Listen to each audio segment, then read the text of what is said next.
ay lulutuin na natin guys. Dahil parang maligo na lang ako at mag-relax na lang ako.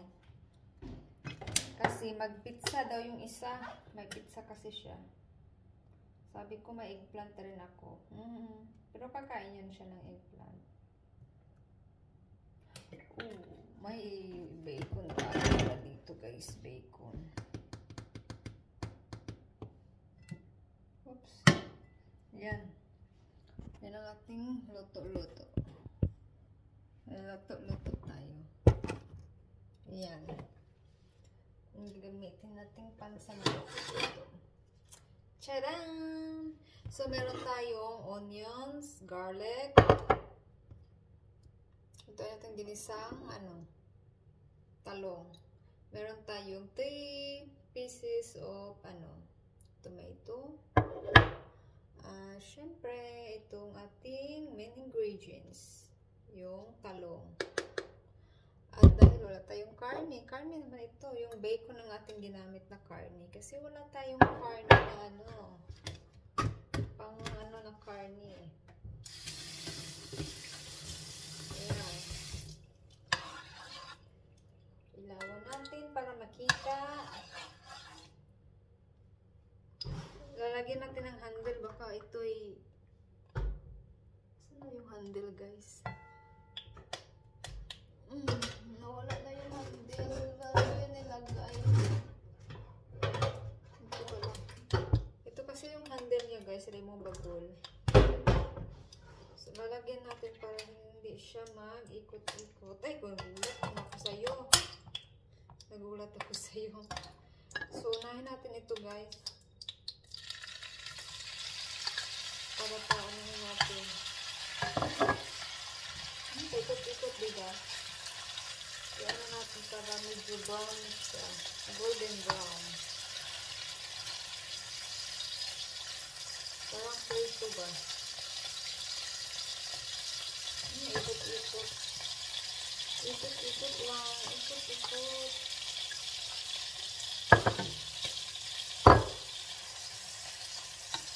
Ayan. Guys, ano na dito? Mag-alas 6 na. Napakaliwanag sa labas. Maaraw kasi guys. So, yan yun. Maliwanag. Yan. Sa center ngayon, maraming tao kasi ganun din sila eh. Pag may araw, para silang takrot. Pero malamig-lamig sa labas guys.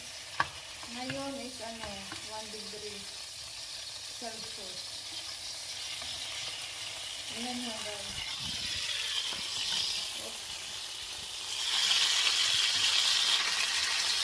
Ayan, nag-brown na siya. Ayan yung aking rice pinaakpog. So, perfect lang pagkaluto. Ayan.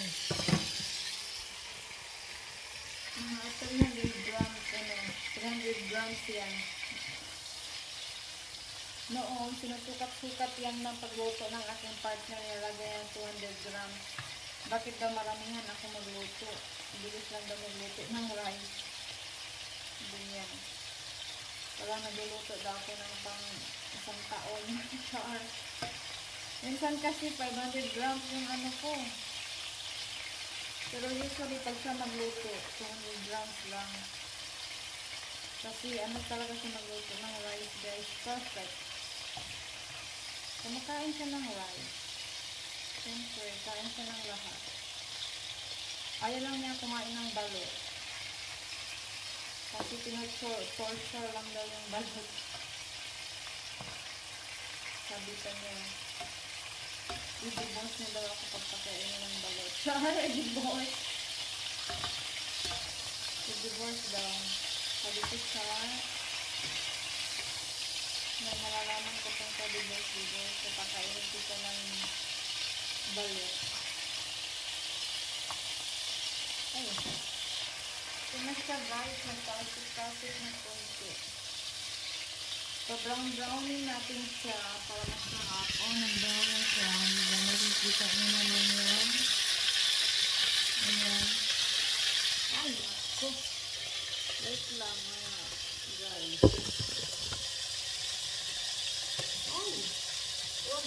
gano'n. Lagyan na natin si onion. Para masarap ang amoy niya. Oh, na-golden brown na siya, guys. Ano ba hindi mag-back camera ito eh. Nag-golden brown na. Tingnan mo naman. Golden brown na siya. Ang bilbil ko eh. Ngayon mo lang i-wash out yan, Jen. Yung bilbil mo. Tapos ilagay natin si garlic. Alam niyo ba bakit inuuna si onion? Kasi mas matigas daw, mas madaling maluto si garlic. Madaling ma-burn. Ang tawag yan. Kaya daw inuuna si Ayan na siya. Kita ko na ulit. Oh. Ayan ha. Ayan. Lutong bahay tayo ngayon. Masarap ang lutong bahay. Simple at masarap. Diba guys? Lasang lasa. At kapag mabili ka sa mga mag-order ka na ko, meron namang lasa pero hindi siya swak sa gusto mo. So, nalagyan na natin siya ng konting asin. Ano ba nilagay dito? May lemon pala ito, guys. Gusto ko yung plain na asin.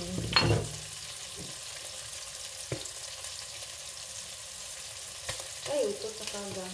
At ilalagay natin ang tomato. Ayan.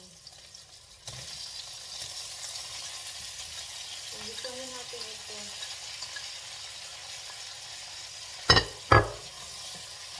Ayan. Ano bang ulam nyo, guys? Ito lang kasi ang meron sa fridge namin, guys. Ano pa ngayon? Wala pa kasi, hindi kasi kami bumili ng chicken legs lang yung binili namin nakaraan. Sabi ko muna tayo kasi may pagkain naman tayo, huwag tayo bili ng bili. Ako kasi yung taga-bili dito, guys. Ako ang taga-bayad ng pagkain. So, every week, and then, hindi talaga every week kahit isa, kung magkakailanganin, bibili-bili ka rin. Bibili ka rin, guys. So, hindi talaga yung bibili ka ng in 1 week or hindi ka na bibili ng sa isang in the middle of the week ba. Kasi may gusto kang bilihin eh. Ay may gusto kang lutuin. Ayan. Nilagyan ko na siya ng paper, guys. Ito yung paper naman ginamit. Musta pipori is black paper. Ayan. Musta pipori dito. Kasi black paper siya.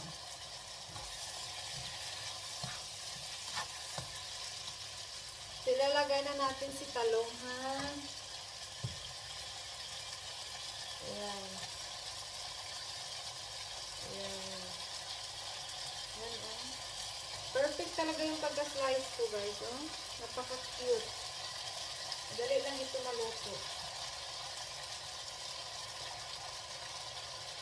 Namilis ko yung mga lutong bahay, o lutong ordinary food sa atin. Ito kasi yung mga ordinary food natin, di ba? It's an ordinary food. Ayan naman, napakanta pa ako. Ito yung mga ordinary food na niluluto natin galing sa garden or may mga nagbibenta na kapitbahay. Ayan. May kami doon, kapitbahay, sa kabilang bayo lang pala yung kapitbahay na agad. Yung, di ba sa ating kapitbahay yung kahit malayo na nagbibenta siya ng 10 pesos. Parang araw-araw kami bumibili. Ay, hindi naman araw-araw. Pag lang siya, may harvest. Ito guys, masarap na ito. Tingnan nila. Tingnan nila.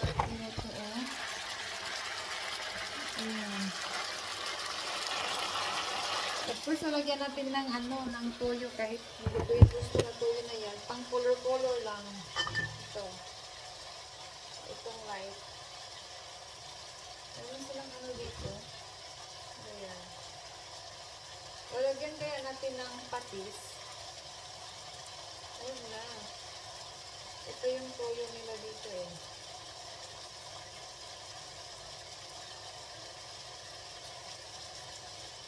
Guys, may gulong ba na or may minor na flavor store? Kasi ang dito lang binibenta is lang, chicken cubes, beef cubes. Wala akong nakitang pork. Meron ba sa atin?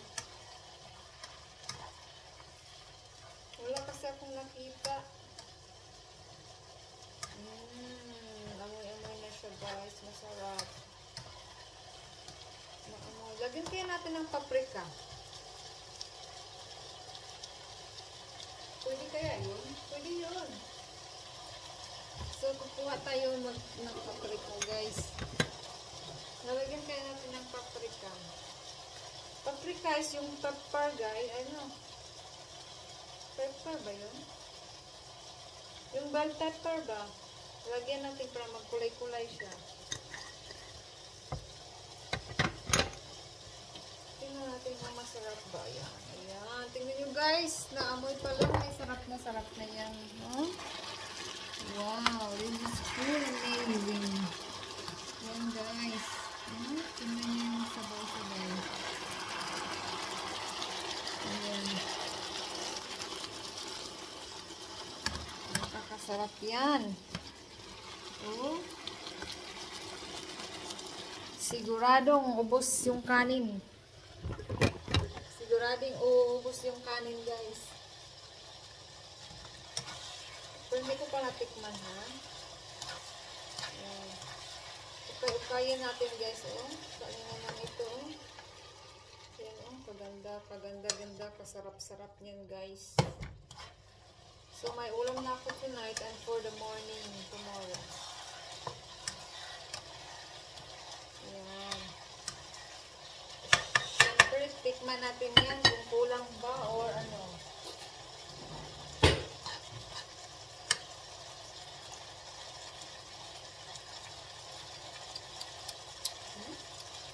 Para masarap, nilagyan ko ng ng tomato.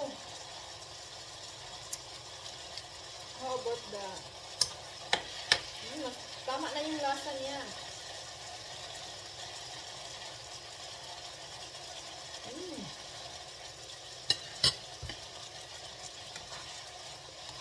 Ang sarap. Hindi ko siya lagyan ng maraming asid kasi yung partner ko, kakain siya ng ganito, nang walang rice. O kahit anong mga luto ko na mga bayan, ba tawag dyan guys, hindi siya mag-rice. Minsan lang siya mag-rice. Pero, kain talaga siya ng rice guys. Ito, luto na ito guys. Huwag mo nang paano siyang parang lamaw. Ang saplap nito guys. First time kong gumawa nito na with tomato. Yes. Yan lang. Ready to kain na. Kakain kaya ako na ngayon. Alas 5, nagutom na ako eh. Kakain siguro ako para magka-energy ako guys. Samahan niyo akong kakain ha. Kakain tayo. Ilipat lang natin dito sa baba. Uy, samahan niyo akong kumain para alam niyo talaga na masarap ba o hindi. Ayan. Masarap po. So, i-dry natin yung plate. Yung pinaglagyan natin ng tomato. Ayan. Ako, mainit pa ang ating... Mainit. Masarap ito pagbahaw. Yung leftover ba? Ayan. Tapos, kakain din tayo ng rice. Of course, rice is life. Lagi naman ako nag-uunang kain guys. Hindi kasi kumakain ng lunch minsan or madalas. So, pagdating ko ng bahay, nagluluto or may pagkain, nakakain na ako. Tapos, yung partner ko, minsan, sabi niya, kumain ka na. Ako na may isang kain. Pasensya na. Ayan. Kain muna tayo, tapos maglilinis tayo ng mamaya ng ating oven. Or, anong tawag. So, ngayon, kain muna tayo para magka-energy tayo, guys. Parang masarap ito, guys, kasi happy akong gumawa. Charot. Kasi sabi nila, pag masaya ka daw magluto, yung pagkain na niluto mo ay masarap. Ito na siya. At ito ang ating rice. Mainit din. Oh, kita nyo, nag-usok pa niya. Tikman natin.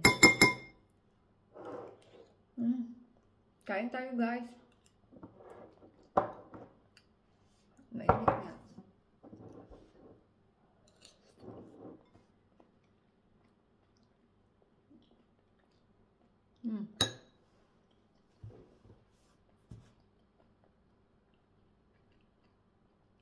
Nainit kasi. Tama lang siya, guys. Hindi siya maalat. Yung lasa niya, masarap. Kakaiba.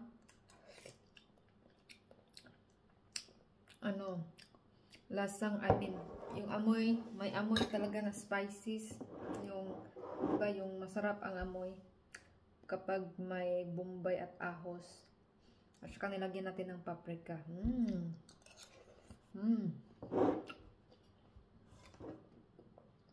Subukan nyo, guys.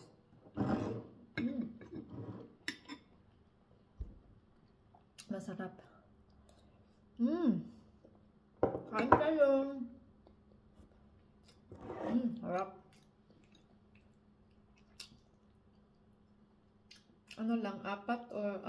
Apat na piraso na talong. Spicy din siya. Spicy. Little bit spicy din siya kasi nidamihan natin ng yung black pepper.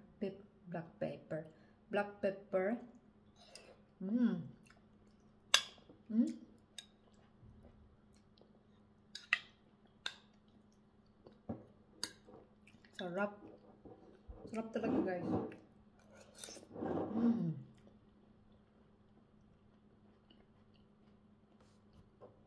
Parang nasa Pinas lang ako. Kasi dati, pag wala talaga akong bacon, guys, gigisahin ko lang siya ng talong lang siya. Masarap siya. Toyo lang yung pangtimpla ko. Or, kung gusto kong lalagyan ko siya ng itlog.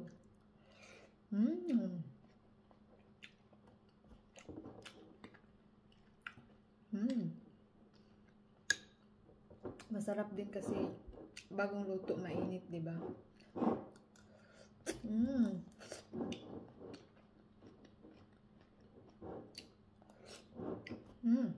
Sarap. Kain po tayo.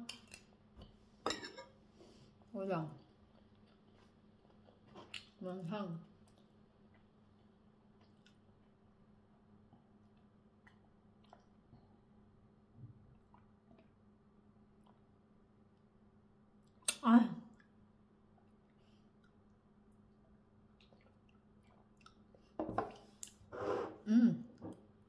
Ang ngipin ko sa lamig ng tubig.